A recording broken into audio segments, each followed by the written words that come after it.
एक कस्बे में चलपति राव नाम का एक व्यक्ति रहता था। उसकी एक बेटी थी जिसका नाम था लहरी। बचपन से ही लहरी की इच्छा फैशन डिजाइनर बनने की थी। एक दिन उसकी सहेली ने लहरी से पूछा, तू फैशन डिजाइनिंग के लिए इतनी दीवानी क्यों है रे? उसके इस तरह पूछने पर लहरी बोली, मुझे नहीं पता, लेकिन जब हम छोटे थे तो मेरे पिता बहुत कम कमाते थे। हमारे पास एक दर्जी था जिसका नाम था वेंकन्ना। वो उसी गांव में रहता था और मेरे लिए सुंदर सुंदर फ्रॉक सिल के देता था। मुझे तभी समझ में आ गया था कि वो एक बड़ा फैशन डिजाइनर है, लेकिन बेचारा पढ़ा लिखा ना होने से वो एक साधारण दर्जी ही बनकर रह गया। तब से मेरे मन में है कि वो एक फैशन डिजाइनर की तरह नए नए डिजाइन्स बना सकता है और मैं भी ऐसा ही करना चाहती हूँ। अब तो मुझे नहीं पता कि वेंकन्ना कहाँ है और क्या कर रहा है। मुझे तो ये भी नहीं पता कि वो कपड़े अब सिलता भी है या नहीं। उसने अपने बचपन की बातें अपनी सहेली को बताई। ऐसे ही समय गुजर रहा था। एक दिन वही दर्जी वेंकन्ना चलपति राव के घर आया। उसे लहरी के लिए उसके बचपन में फ्रॉक्स को सिलना याद था। उसने सालों का हिसाब लगाया और लहरी के लिए एक अच्छी सी ड्रेस सिलकर लेकर आया। लेकिन चलपति ने उसे देखकर, देखो वेंकन्ना, जब हम गांव में थे तो तुम हमारी हैसियत के थे, लेकिन अब हमारा बड़ा रुतबा है। अब मेरी बेटी यानी लहरी बहुत महंगे महंगे कपड़े पहनती है। तुम जो उसके लिए लेकर आए हो, मुझे नहीं लगता कि उसे पसंद आएगा, इसलिए अपने कपड़े लो। उसने वेंकन्ना से बड़े रूखे तरीके से बात की।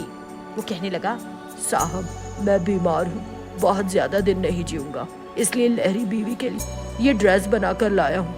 अगर एक बार लहरी बीवी इसे पहन लेंगी तो मुझे बहुत खुशी होगी। इसे मेरी आखिरी इच्छा ही मान लीजिए। लेकिन राव ने उसकी एक नहीं सुनी और उसे घर से बाहर निकाल दिया। किस्मत से ये सब होते लहरी ने देख लिया, लेकिन लहरी को पता था कि अपने पिता से बात करने का कोई फायदा नहीं होगा, क्योंकि उन्हें अपने अमीर होने का बड़ा घमंड है।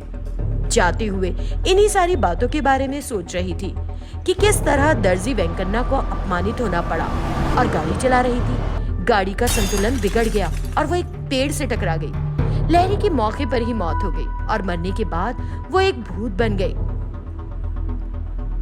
ऐसा क्यों हुआ? मेरे मरने के बाद क्या मेरे सपने भी मर जाएंगे? क्या मैं फैशन डिजाइनर नहीं बन पाऊंगी? उसे बहुत बुरा लग रहा था। उसके मर जाने के कुछ दिनों बाद उसे वो ड्रेस याद आई जो वेंकन्ना लेकर आया था। वो वेंकन्ना के गांव पहुंच गई और गांव के लोगों से वेंकन्ना के बारे में जानना चाहा, लेकिन उसे पता चला कि वेंकन्ना बहुत उदास था और उसकी मौत हो गई। ये बातें लहरी के भूत ने भी सुनी और सोचने लगी, वो मुझसे मिलने आया था, मुझे अपनी बनाई ड्रेस देना चाहता था। लहरी के भूत को बहुत बुरा लग रहा था। तभी उसने एक लड़के को रोते हुए देखा। सब लोग उसे सहानुभूति दिखा रहे थे। वो समझ गई कि वो वेंकन्ना का ही बेटा है। वेंकन्ना की पत्नी का बहुत पहले निधन हो चुका था और अब वो भी नहीं रहा। उसका बेटा अनाथ हो गया था। साथ देने के लिए लहरी का भूत एक दर्जी बन गया। वेंकन्ना के बेटे का ख्याल रखने के लिए वो जिस तरह से भी टेलरिंग करना चाहती थी करने लगी और उसके बेटे को पालने लगी। जिस दर्जी वेंकन्ना ने उसे फैशन डिजाइनर बनने के लिए बचपन में प्रेरित किया था, उसने उसके बेटे का पूरा ख्याल रखा। उस छोटे से बच्चे के जरिए उसे अपने फैशन डिजाइनर के रूप में प्रसिद्ध होने का सपना पूरा होता दिखा।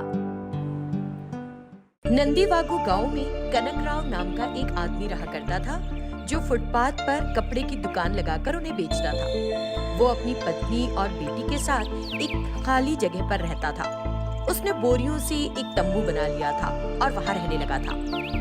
फुटपाथ पर रखकर कपड़े बेचने के बाद भी उसे अपने परिवार के लिए पर्याप्त पैसे नहीं प्राप्त हो रहे थे।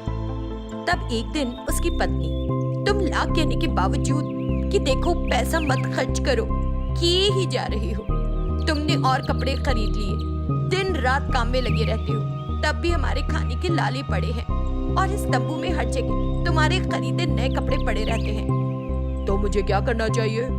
मुझे लगा था कि पैसा लगाऊंगा और नए कपड़े खरीदूंगा, लेकिन मेरी गरीबी का हाल देखकर मुझसे कोई कपड़े खरीदने आता ही नहीं। मैं इतना दुखी हूँ कि अपनी बेटी को 2 वक्त ढंग से खिला नहीं पा रहा। तो वो बहुत दुखी थी। उस रात तेज हवाएं चलने लगी और जो तंबू उन्होंने खड़ा किया था वो भी उड़ गया। अब उनके पास केवल नए कपड़ों की एक गठरी बची थी। अगले दिन वो फिर फुटपाथ पर कपड़े बेचने के लिए चला गया। ठीक उसी समय नगर पालिका के लोगों ने फुटपाथ पर रखे सारे स्टॉलों को हटाना शुरू कर दिया और कनकराव के कपड़े भी उठाकर ले गए।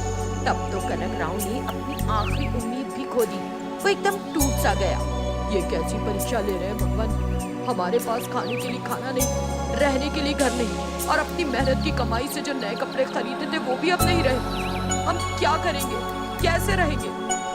पापा, आप इस तरह उदास मत हो। चलो हम चलकर कूड़े में फेंके गए प्लास्टिक को इकट्ठा करते हैं। चले हम लोग। इस तरह मुन्नी के कहने पर उसने अपनी बेटी को प्यार से सहलाया। उसे अपनी बेटी का विचार पसंद आया और वो प्लास्टिक के लिए जाने लगा। माँ और तुम यही रहो और मैं कुछ प्लास्टिक की बोतलें इकट्ठा करके उन्हें बेच दूंगा और पैसे लेकर आऊंगा। ठीक है ना बेटा? नहीं नहीं पापा, मैं भी आऊंगी तुम्हारे साथ। वो अपने पिता के साथ बाहर चली गई। फिर दोनों ने मिलकर प्लास्टिक की चीजें इकट्ठा कर ली। सारी बोतलों को कनकराव बेचने लगा। तब उसकी बेटी मुन्नी ने 2 बोतलें उठाई और कहने लगी, नहीं पापा, ये 2 बोतलें मत बेचो, मुझे इनकी जरूरत है। जब उसने ऐसे कहा तो उन 2 बोतलों के अलावा जो कुछ उसने इकट्ठा किया था वो उन्हें बेचने के लिए ले गया और 100 रुपए कमाए। मुन्नी अपने पिता के साथ वो 2 बोतलें हाथ में लेकर आई। ये देखकर, तुमने ये बोतलें भी क्यों नहीं बेची, घर क्यों नहीं आई? पापा के हाथ में आज के लिए पैसा है ना माँ। इन बोतलों से मैं रहने के लिए हमारे लिए एक घर बनाऊंगी। बारिश का मौसम जाने वाला है, हम पेड़ों के नीचे कैसे रह सकेंगे? जब उस छोटी सी मुन्नी ने ऐसे कहा तो वे अपनी बेटी की दूरदर्शिता देखकर बड़े खुश हुए। इसी तरह वो रोज अपने पापा के साथ प्लास्टिक इकट्ठा करने जाने लगी और जो बोतलें मिलती थी उन्हें लाकर उनसे घर बनाती थी। 1 महीने के भीतर ही उसने घर बनाकर पूरा भी कर लिया। बरसात का मौसम भी आ गया। एक दिन जब तेज बारिश हो रही थी और जब वे बॉटल हाउस में थे तो कनकराव कहने लगा, मेरी बेटी की अक्लमंदी देखी, बरसात की एक बूंद भी अब हमें छू ना सकेगी। इस तरह वो बहुत उत्साहित था। बाहर बहुत तेज बारिश हो रही थी, लेकिन उस बॉटल हाउस के अंदर उन्हें पता ही नहीं चला। वो तो आराम से खाना खाकर सो गए। अगले दिन जब वे उठे तो उनका घर झील में तैर रहा था। ये देखकर कनकराव घबरा गया और कहने लगा, अरे पानी में तैर रहा है घर, आसपास सब तरफ पानी है, लेकिन हमारे घर को फिर कैसे कुछ ना हुआ? पापा, हमारा घर ढलान पर था, इसलिए बारिश हो तो मैंने घर डूबे नहीं, इसके लिए पुल की भी व्यवस्था की थी। देखिए, मैं आपको दिखाती हूँ। उसने तुरंत एक रस्सी को खींचा और तुरंत उसने जो पुल बनाया था वो दिखाई देने लगा। पुल को देखकर कनकराव और उसकी पत्नी मुन्नी की अक्लमंदी पर चौंक गए। इस तरह मुन्नी ने एक तैरता हुआ बॉटल हाउस बनाया और अपने परिवार के रहने के लिए जगह तैयार की।